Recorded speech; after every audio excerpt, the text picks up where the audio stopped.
Hi guys, cinematic recap here. Before we start, warning. Spoilers ahead.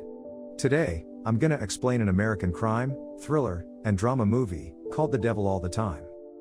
Willard Russell and his family live in the remote area of Knockemstiff, Ohio. However, the family seems to be shunned by the other neighbors simply because they seem so religious. Several years ago, Willard put an old cross in his backyard which he visits every morning to pray. Every time he prays, his mind always drifts back to his past during the World War II, which happened 12 years ago. When he serves as a soldier in the Solomon Islands, Willard finds Sergeant Miller Jones's body was skinned and crucified by Japanese soldiers, but it turns out that the sergeant is still not dead. Therefore, he ends Jones's agony by shooting him in the back of the ear. On his way home from the war, Willard stops first in Meade, Ohio, where he meets his future wife, Charlotte Russell, who works as a waitress at that time. Besides that, there is also a photographer named Carl Henderson who is in love with Sandy, another waitress in the restaurant. Afterwards, Willard is picked up by his uncle, Erskine. On their way home, Willard gives his uncle a gift in the form of a Luger pistol which he got during the war against the Germans. Arriving home, Willard is greeted by his mother, Emma, who is also very religious. She is greatly relieved when she finds that her son has returned home safely from the war.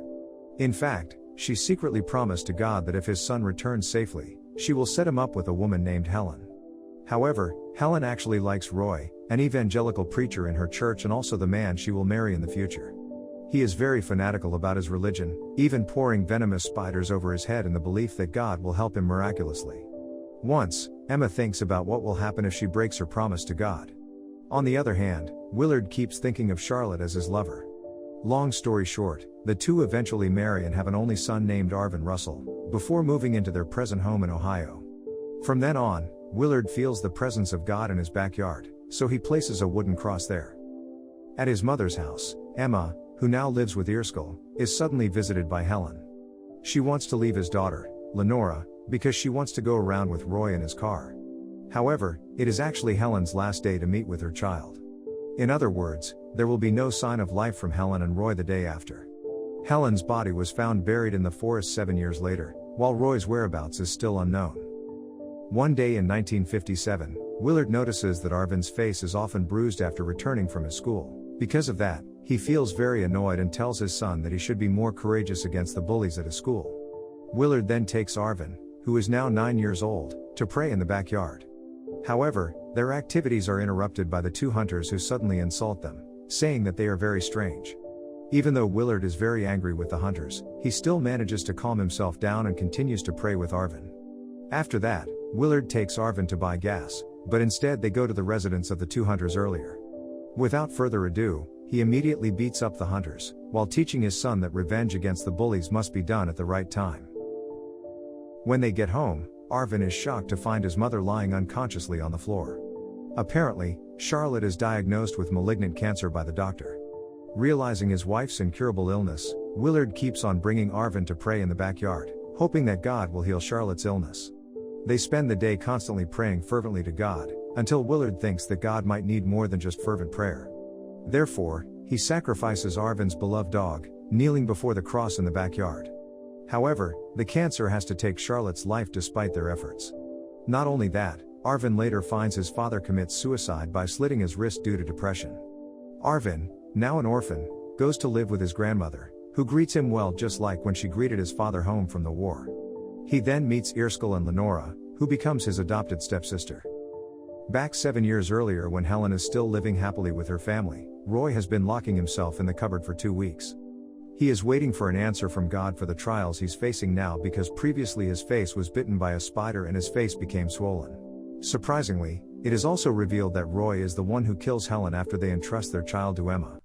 He does this because he believes that God has granted grace for him to have the ability to resurrect the dead. Unfortunately, he ends up burying his wife in the forest after failing to resurrect her. After that, he escapes his hometown with his paralyzed cousin. However, Roy suddenly realizes that he really loves his family after being advised by his cousin. Therefore, he leaves his paralyzed cousin alone in the car and attempts to return to pick up Lenora. Roy then decides to hitch a ride in someone's vehicle. Unexpectedly, he is later picked up by Carl and Sandy, who kindly give him a ride. At that time, Roy feels really tired and falls asleep in the car. When he wakes up, he he is surprised to find themselves in a deserted forest near the lake. Moreover, Carl forces Roy to make out with his own wife, while he takes the photographs. Roy, who is a preacher and very fanatical about God, undoubtedly refuses to do so. However, Carl eventually shoots and kills him anyway. Even after Roy's death, Carl still takes the photograph of his wife next to Roy's dead body. Everything that just happened revealed that the couple are serial killers. In 1965, Emma, Irskal, and Lenora are celebrating Arvin's birthday. Irskal then gives Arvin back his father's Luger pistol as a birthday present. Meanwhile, Lenora, who grows up in a religious family, is also bullied by some local greasers. Fortunately, Arvin is fiercely protective of her, whom he cares for like his own sister, even though he gets sometimes beaten back by the bullies. After school, Arvin always accompanies Lenora to visit her mother's grave. At the same time, the local preacher calls both of them and says that he will be away from the town for some time. Thus, his nephew, who has just finished Bible colleges, will take his place temporarily. The preacher also demands them to tell this info to their grandmother, so that their grandmother will serve the new preacher with a delicious meal for the next sermon. He already knows that Emma's cooking is the best in town. When the day of the next sermon arrives, the residents bring their own dishes for the new preacher named Preston Teagarden. However, as he tastes all the dishes, he humiliates Emma's cooking instead, saying that the plates she used are terrible, including the food as well.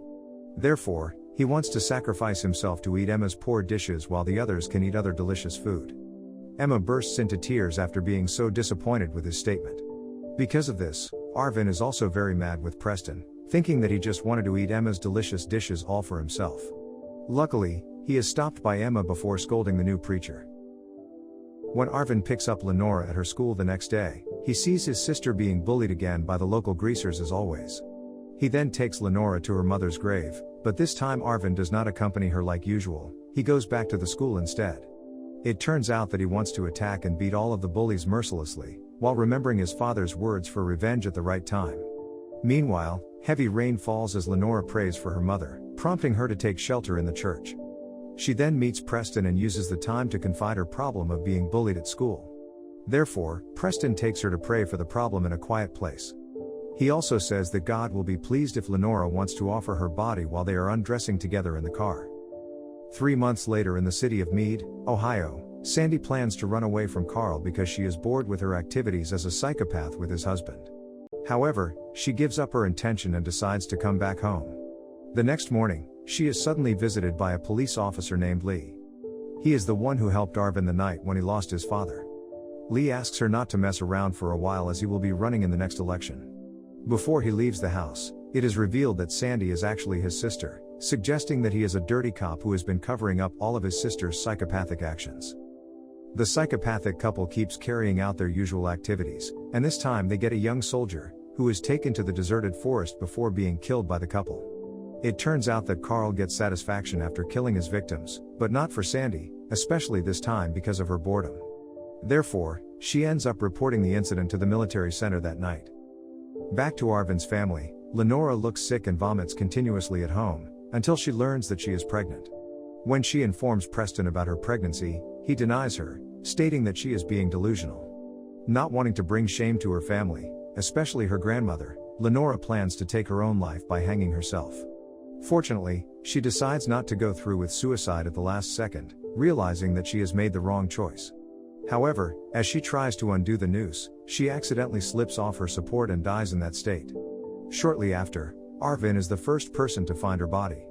Sadly, no one comes to her funeral and prays for her because of Preston's sermon that those who commit suicide are not worthy of prayer. In the evening, Arvin is informed by the sheriff of his sister's forensic results, showing that she was pregnant. Hearing this, he immediately suspects that Preston was the father because he was quite close to Lenora. Since then, he has been stalking Preston from afar and tracking all of his activities. One day, Arvin sees him seducing another underage girl. With all this evidence, he intends to seek revenge on Preston. Before that, he also says goodbye to his great-uncle and grandmother if he later becomes a fugitive.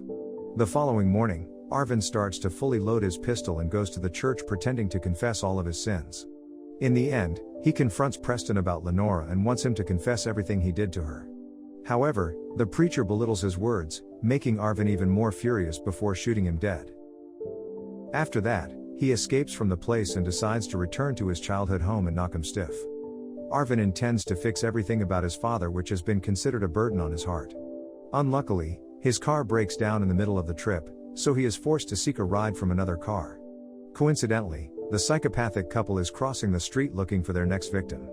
On their journey, Arvin unintentionally notices that Carl is carrying a gun.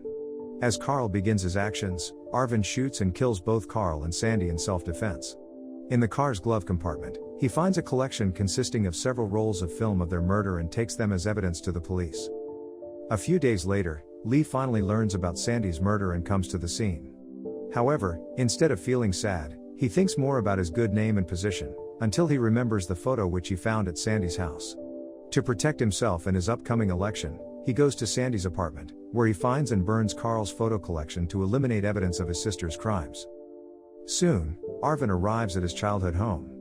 He then meets with the old man who had previously helped him along with Lee when he was a child. Arvin finally learns that Sandy is actually Lee's sister. On the other side, Lee continues his investigation and finds a match between the murders of Preston and his sister. He has discovered that the murderer is Arvin, a young boy he had previously helped. Meanwhile, Arvin begins to understand of all his father's actions in the past and eventually forgives all his father's mistakes.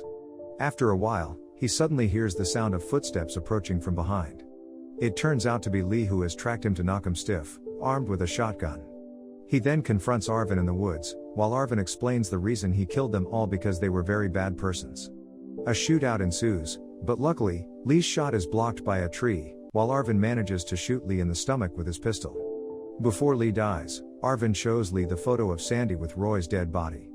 He then leaves the evidence in Lee's pocket so Carl and Sandy's serial killing spree can be exposed. After that, Arvin starts his journey by hitchhiking again, but now he is picked up by a hippie. As he rides in the passenger seat, an exhausted Arvin struggles to stay awake, especially after going through all the hard stuff. Therefore, he daydreams and contemplates all the possibilities that could happen to him in the future, such as being forgiven for what he has done, becoming the husband of the woman of his dreams, or serving in the Vietnam War like his father did. The film ends with Arvin, who cannot hold his sleep anymore, fast asleep in the car. Subscribe to watch more videos like this, turn on notifications, and leave a like to help the channel out. Thank you for watching.